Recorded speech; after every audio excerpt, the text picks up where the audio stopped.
All right, ready to dive deep into some philosophy today. We're going to untangle this whole concept of intrinsic versus extrinsic value, and our guide is going to be the Stanford Encyclopedia of Philosophy, the S&P. It's a good one, a classic. So, it really makes you think about what we value in life and why. It's not just an academic debate, it's something we grapple with every day. Yeah, I think that's what I'm always struggling with. What is really valuable? What should I prioritize? So maybe we should start with the basics just to make sure we're all on the same page. Remind me, what exactly is intrinsic value again? Well, intrinsic value is all about something's inherent worth. Like it's valuable just for being what it is, not for what it can get you or what it can do. Okay, that makes sense. So like if you have a beautiful painting, it's beautiful just because it is, right? Yeah. Not because you can sell it or anything. Right, exactly. Its value doesn't depend on anything outside of itself. It's not about its usefulness or its potential to bring you something else. So it's not like money. Money's only valuable because of what you can buy with it, Yeah. right? Precisely. Money is a classic example of extrinsic value. Its worth is tied to its ability to get you things that might actually have intrinsic value, like experiences or relationships. Hmm. This is already making me rethink my shopping habits. Maybe I'm too focused on extrinsic value. But I guess that's a topic for another day. Yeah. So the ST particle mentions that this debate about intrinsic and extrinsic value goes way back, like all the way to Plato and Aristotle. Yeah, it's one of those perennial philosophical questions. These thinkers were trying to figure out what makes something truly good or valuable. And, Plato believed that pleasure was intrinsically good while pain was intrinsically bad. Okay, yeah, the pursuit of happiness. Yeah. Didn't Aristotle sort of agree with him on that? He did to a certain extent, but for Aristotle it was more nuanced. He talked about this idea of eudaimonia, often translated as flourishing or living well. And for him, it wasn't just about chasing pleasure. It was about living a virtuous and fulfilling life. So it's like, it's not just about feeling good, it's about living a good life. Right, exactly. The quality of the experience matters. Now, if you want a contrasting view, look at hedonism. Thinkers like Jeremy Bentham and John Stuart Mill believed that the only things with intrinsic value were pleasure and the absence of pain. That seems so, simple. Is that really all there is to it? Well, it's a straightforward approach, but it raises a lot of questions. Is pleasure really the ultimate good? Are there other things we value for their own sake, even if they don't necessarily bring us pleasure? That's where thinkers like William Frankena come in. Okay, what did Frankena have to say about this? Well, Frankena challenged that whole idea that pleasure is the only intrinsic good. He came up with this big list of potential intrinsic goods. It was pretty comprehensive, covering all sorts of things. Wow, I'm curious. What kind of things did he include on this list? Oh, he included things like life, consciousness, health, happiness, obviously, but also knowledge, beauty, moral virtue, even a good reputation. He really went all out. That is a pretty impressive list. Anything on there that stood out to you? I thought it was interesting that he included environmental preservation. It's a big topic today, and Frankena seemed to suggest that the well-being of the natural world might have intrinsic value, not just value because it's useful to humans. That's a really thought-provoking idea. So we've got this long list of potential intrinsic goods, but the SCP article points out that it's not enough just to list things, right? We have to go deeper. Right. That's where things get really interesting. We need to define what intrinsic value actually is. How can we even wrap our minds around it? And that's where G.E. Moore comes in. He was a big name in ethics, and he struggled with this very question. Oh yeah, Moore. I vaguely remember reading about his isolation test in a philosophy class years ago. Can you remind me what that was all about? Absolutely. Moore argued that intrinsic goodness couldn't be defined in terms of anything else. It was a basic, unanalyzable property. And his isolation test was this thought experiment he used to illustrate that. So imagine something existing all by itself, totally isolated from everything else. Would it still be good? Okay, so let's say there's a world with nothing but happiness. No knowledge, no love, no beauty, just pure bliss. Would Moore say that world is good simply because it's full of happiness? He actually thought that was absurd. He believed a world with knowledge, love, and beauty, even if it had a bit less happiness, would be a better world. For Moore, intrinsic goodness was something more than just pleasure or desire. So he's saying intrinsic value is objective, like it's in the things themselves, not just in our heads. Exactly. And that brings up another big question. What kinds of things can actually have intrinsic value? I mean, if it exists, where do we find it? Yeah, Moore wasn't too picky, was he? He talked about objects having intrinsic value, like a book. but also states of affairs, like someone being happy and even just the existence of things. He covered a lot of ground, and that's what leads us to this debate between monists and pluralists, which delves into the very nature of what exists, the realm of ontology. Right. Ontology, the study of being. I remember that from my philosophy, 101 Days. So the monists believe there is only one type of thing that can have intrinsic value. Some might say it's only properties, like courage or beauty. Others might say it's states of affairs, like someone being healthy. And then there are those who say it's facts, like the fact that a certain species exists. Okay, and the pluralists are basically saying, hey, why can't it be all of the above, like a big buffet of intrinsic goodness? Exactly. Now, within the monist camp, things get even more specific. Some argue that it can't just be any old property or state of affairs, it has to be the most basic fundamental ones. That's where the idea of basic intrinsic value comes in. Right, basic intrinsic value. Can you explain that a bit more? It sounds pretty complex. Think of it like a really good meal. It might have ingredients that are good in themselves, like fresh veggies or perfectly cooked meat. The idea is that the basic intrinsic value lies in those individual ingredients, those building blocks of goodness. So each ingredient brings its own goodness to the table, and the overall goodness of the meal is determined by that. Right, but it's not always a simple calculation.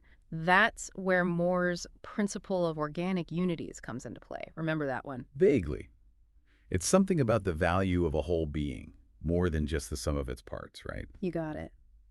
Think of a friendship. Each person brings their own qualities and values, but the friendship itself creates something new and valuable that's more than just the two individuals combined. So it's not just about the ingredients, it's about how they interact and create something unique. Exactly. And that's what makes intrinsic value so tricky to pin down. It's not always a straightforward equation, and that's just intrinsic value. It gets even more complicated when you start thinking about how it relates to extrinsic value. I mean, we were just talking about how hard it is to figure out what has intrinsic worth and how much of it there is. Yeah, it's a lot to wrap your head around. Ugh. But before we go too far down that rabbit hole, I'm still stuck on something we were talking about earlier, the whole idea of whether extrinsic value can even exist without intrinsic value. Did we ever figure that out? You know, that's a question that philosophers have been debating for a long time. It makes sense, right? If something's value comes from something else, that something else has to be valuable in the first place. Otherwise, what's the point? I get that, but I feel like there are some tricky situations where it gets blurry. Like, what about inherent value, where something is valuable because it could lead to something intrinsically good, even if that good thing doesn't actually exist yet? Ah, yes, the classic case of the undiscovered masterpiece hidden away in an attic. It's a perfect example of how tricky this relationship can be. Right. Imagine if that painting gets destroyed before anyone ever sees it. Was it really valuable even though no one ever got to experience the intrinsic good of appreciating its beauty? That's the crux of the debate. Some philosophers would argue that the potential for goodness, the possibility of someone experiencing that joy, is enough to give it a kind of value, even if it never actually comes to be. So it's like a phantom limb of value, lingering even after the source is gone. That's a great way to put it. Now, the Seppi article also brings up the view that all value, in the end, has to come back to intrinsic value. It's like a big circle. So even those really long chains of extrinsic value, where one thing leads to another and another, they all eventually have to trace back to something that's intrinsically good, kind of like a treasure map, where each clue is only valuable because it gets you closer to the actual treasure. Exactly. Each step along the way derives its worth from that ultimate goal, that treasure at the end, which represents the intrinsic value.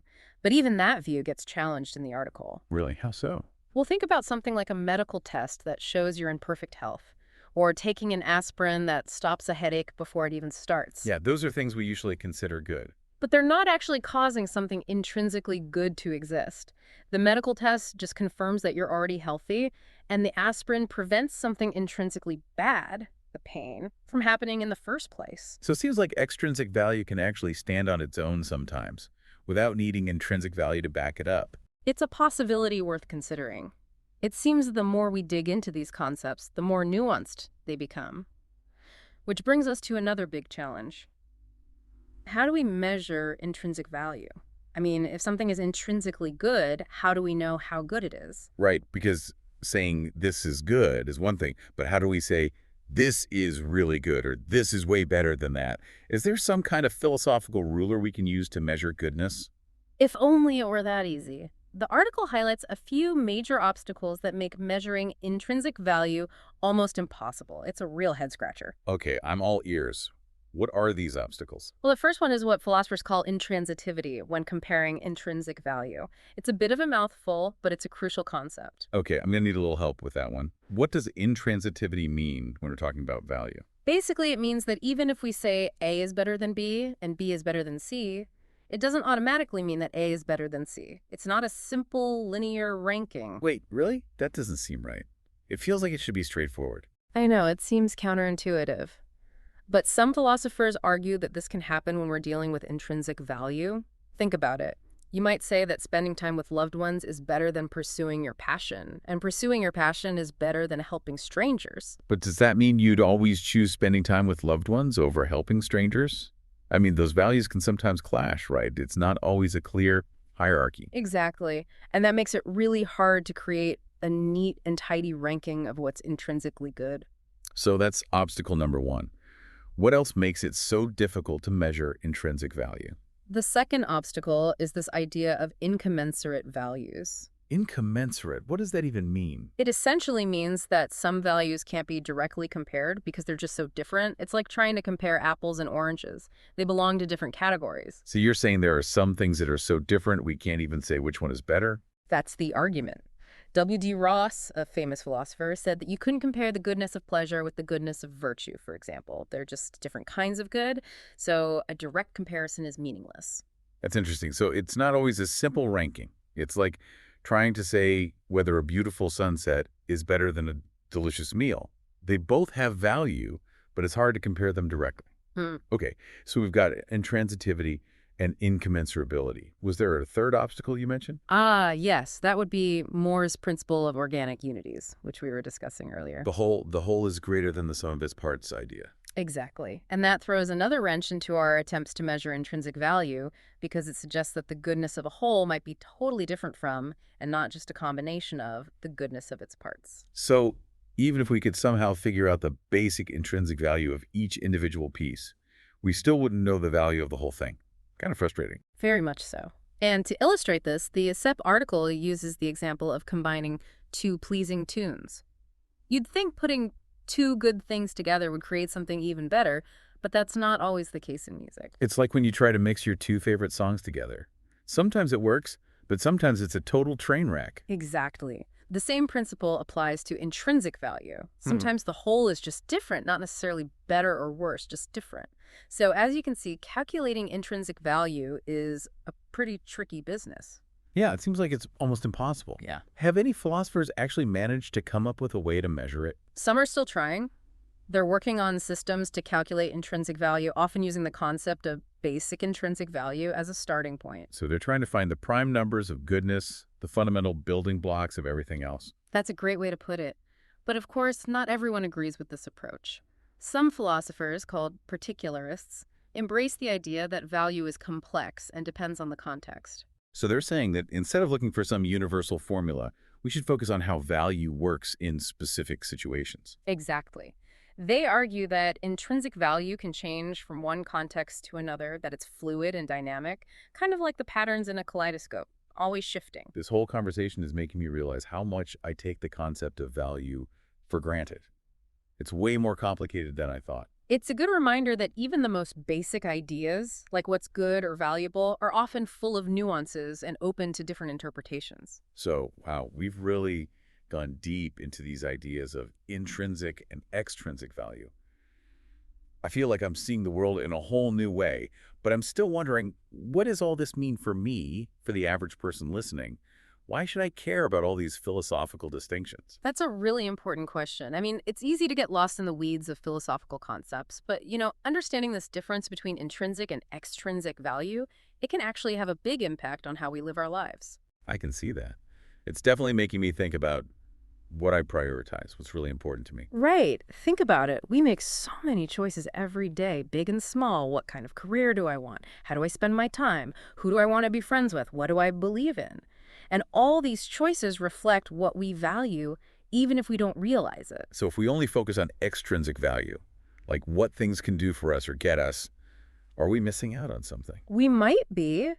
I mean, you might end up chasing those fleeting pleasures or material possessions or status symbols, things that don't really bring lasting fulfillment. But if we learn to appreciate intrinsic value, the inherent worth of things, that could lead us to make different choices. Yeah. Exactly. We might find ourselves drawn to deeper, more meaningful things, pursuing personal growth, building strong relationships, giving back to our communities, or even just appreciating the beauty around us. Yeah, those things seem so much more fulfilling in the long run. I think so. And you know, what's really interesting is that even those who don't believe intrinsic value exists still have to deal with these concepts. It's inescapable. Wait, really?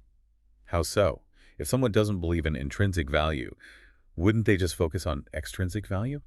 It's not that straightforward. Even if you reject the idea of some objective, inherent goodness in things, you still have to make choices about what matters to you, what's worth striving for. So even without using the label intrinsic, they're still operating within some kind of value system. Exactly. They might talk about their preferences or societal norms or practical outcomes, but ultimately they're still expressing what they find valuable. It's just a different way of framing it. So it seems like we can't avoid these big questions about value, no matter what we believe. It's something we all have to grapple with. It really is, and that's what makes it so fascinating to explore. It's not about finding the right answer, it's about understanding the complexity of what it means to live a good life. A life that's meaningful and aligned with our values. This whole deep dive has given me a lot to think about. I'm going to be looking at the world in a different way now, and hopefully making choices that reflect what I truly value. Well, that's what we hope for. It's not just about defining terms, it's about sparking new ideas and questioning our assumptions. That's what makes it a real deep dive. So, keep those minds working, listeners, and until next time, keep diving deep.